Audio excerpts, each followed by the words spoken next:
Shalom saudara-saudaraku sekalian dimanapun saudara berada. Salam jumpa lagi dengan saya dalam setiap renungan harian di YouTube RHO Official. Doa dan harapan saya kita semua tetap sehat selalu dalam lindungan Tuhan. Pada kesempatan hari ini, sebelum kita membaca dan merenungkan firman Tuhan, saya mengajak saudara-saudara untuk kita berdoa. Mari kita berdoa. Terima kasih Tuhan atas penyertaan-Mu dalam kehidupan kami. Hingga sampai pada hari ini, kami masih tetap sehat dan kuat. Itu semua karena penyertaan dan kasih karunia-Mu di dalam kehidupan kami. Pada kesempatan hari ini ya Tuhan, kami rindu untuk membaca dan merenungkan firman-Mu.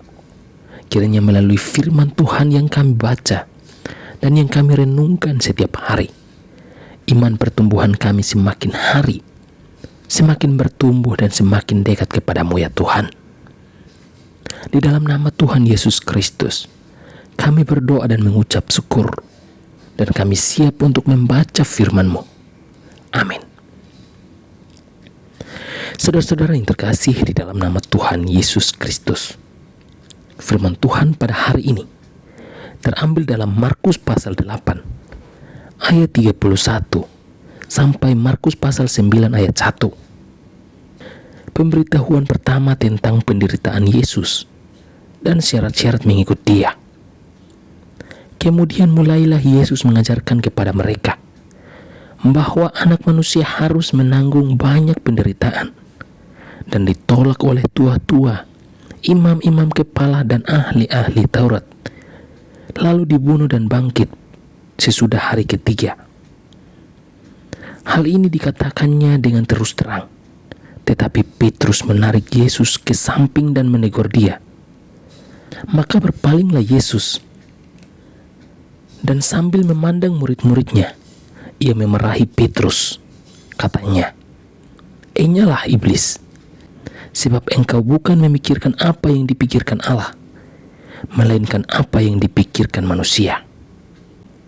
Lalu Yesus memanggil orang banyak dan murid-muridnya dan berkata kepada mereka, "Setiap orang yang mau mengikut aku, ia harus menyangkal dirinya, memikul salibnya dan mengikut aku. Karena siapa yang mau menyelamatkan nyawanya, ia akan kehilangan nyawanya. Tetapi barang siapa kehilangan nyawanya karena aku dan karena Injil, ia akan menyelamatkannya. Apa gunanya seorang memperoleh seluruh dunia, tetapi ia kehilangan nyawanya? Karena apakah yang dapat diberikannya sebagai ganti nyawanya?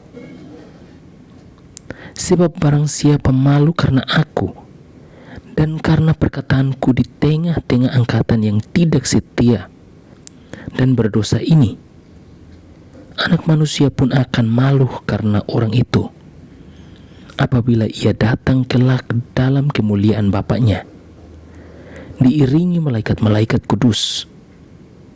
Katanya lagi kepada mereka, "Aku berkata kepadamu, sesungguhnya di antara orang yang hadir di sini ada yang tidak akan mati sebelum mereka melihat bahwa kerajaan Allah telah datang dengan kuasa."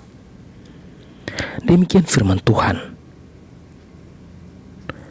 Saudara-saudara yang terkasih di dalam nama Tuhan Yesus Kristus, firman Tuhan pada hari ini kita dapat melihat bagaimana Yesus menyampaikan kisah pengorbanannya atau kisah penderitaannya yang akan terjadi.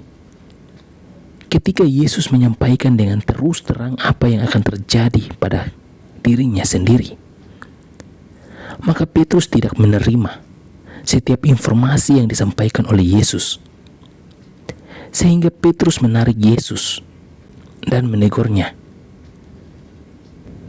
Hal ini yang justru membuat keduanya menjadi terbalik.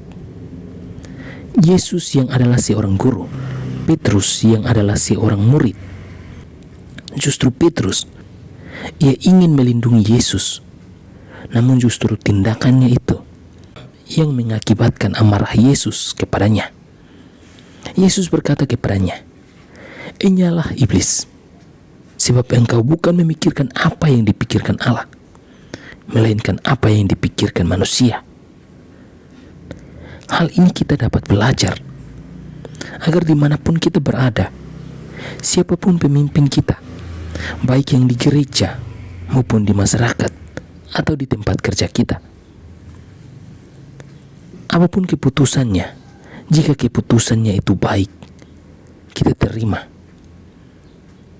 Jika tidak baik, kita kasih saran. Tetapi jangan sampai kita mengatur pemimpin.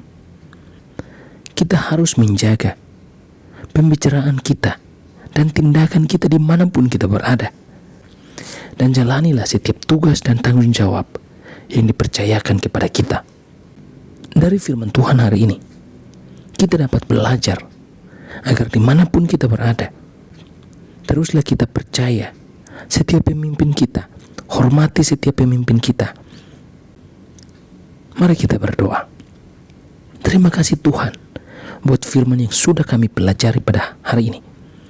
Kami dapat belajar agar dimanapun kami berada, kami dapat menghargai, menghormati setiap pemimpin kami, baik yang di masyarakat, di gereja, maupun di tempat kerja kami. Kami dapat menghargai setiap keputusan pemimpin kami.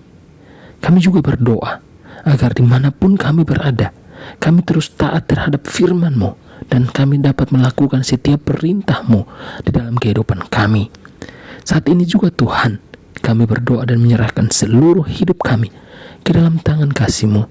Tuhan, Engkau yang memberkati dan Engkau yang menolong kami dimanapun kami berada. Kami percaya Engkau Tuhan selalu ada bersama dengan kami, menolong kami dalam setiap tugas dan tanggung jawab yang dipercayakan kepada kami. Di dalam nama Tuhan Yesus Kristus, kami berdoa dan mengucap syukur atas firman-Mu pada hari ini. Amin.